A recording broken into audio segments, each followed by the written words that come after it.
अस्सलाम वालेकुम। बर्फ़ के कब्रिस्तान K2 की दास्तान।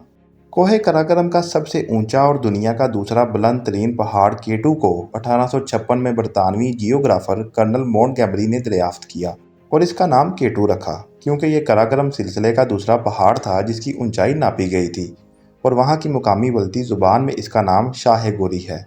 और ये पहाड़ पाकिस्तान और चीन का मुश्तरका सबसे ऊंचा पहाड़ है, जिसकी ऊंचाई 8611 मीटर है। K2 को पहाड़ों का पहाड़, पहाड़ों का बादशाह और कोह-ए-माओ का पहाड़ भी कहा जाता है और अपने बेस कैंप से ये तकरीबन 4570 मीटर ऊंचा है, जिस पर चढ़ने की सबसे पहली कोशिश 1902 में एंग्लो स्विस कोह-ए-माओ ने की और वो 5670 मीटर तक इस पहाड़ पर चढ़ सके, यानी बेस कैंप से 1100 मीटर। दूसरी नाकाम कोशिश 1909 में हुई और इतालवी कोह-ए-माओ 6100 मीटर तक इस पहाड़ को सर कर सके। फिर 1938 में अमेरिकी कोह-ए-माओ 7925 मीटर तक की ऊंचाई छूने के बाद नाकाम वापस लौटे।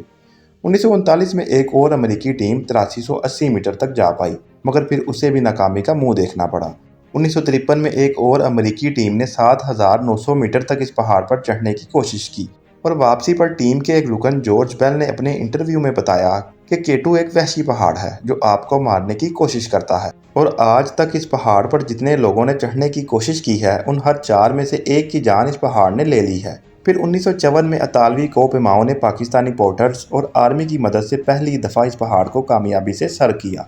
K2 पर पहला हादसा 1939 में हुआ, जब अमेरिकी टीम के 3 अफराद अचानक लापता हो गए और एक फर्द बुलंदी बर्दाश्त ना कर पाया और डिहाइड्रेशन का शिकार हो गया और वापस ना आ सका।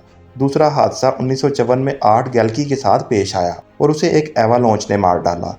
और 1954 में इतालवी नसाद मारियो पोचोस चढ़ाई के दौरान नमूनिया हो जाने के बायस जाँ बहक हुए और यूं ये सिलसिला चल निकला।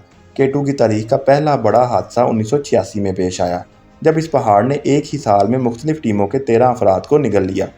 1995 में 8 अफराद, 2004 में 7, 2006 में 4 और 2008 में एक ही दिन 11 अफराद चढ़ाई के दौरान गिरने से लुकमाए अजल बन गए और पहाड़ के दामन में दफन हो गए।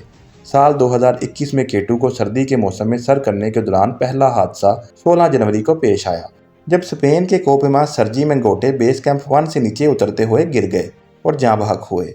और फिर 5 फरवरी को पहला हादसा बुल्गारिया के अतांस काटाओ के साथ पेश आया, जब वो बेस कैंप 3 से नीचे आते हुए गिर गए। और फिर 5 फरवरी को ही एक दूसरी टीम के 3 अफराद, जिनमें पाकिस्तानी कोह-ए-माओ और पोर्टर मोहम्मद अली सदपारा, जान सनोरी और JP मोहर शामिल थे, K2 से वापसी पर लापता हो गए।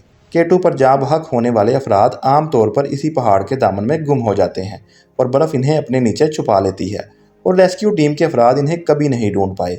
यूं ये पहाड़ एक कब्रिस्तान है जिसमें 100 के करीब अफराद दफन हैं और इन अफराद की याद में K2 के बेस कैंप पर एक मोनूमेंट बनाया गया है, जिसके ऊपर इन सब के नाम नक्श हैं।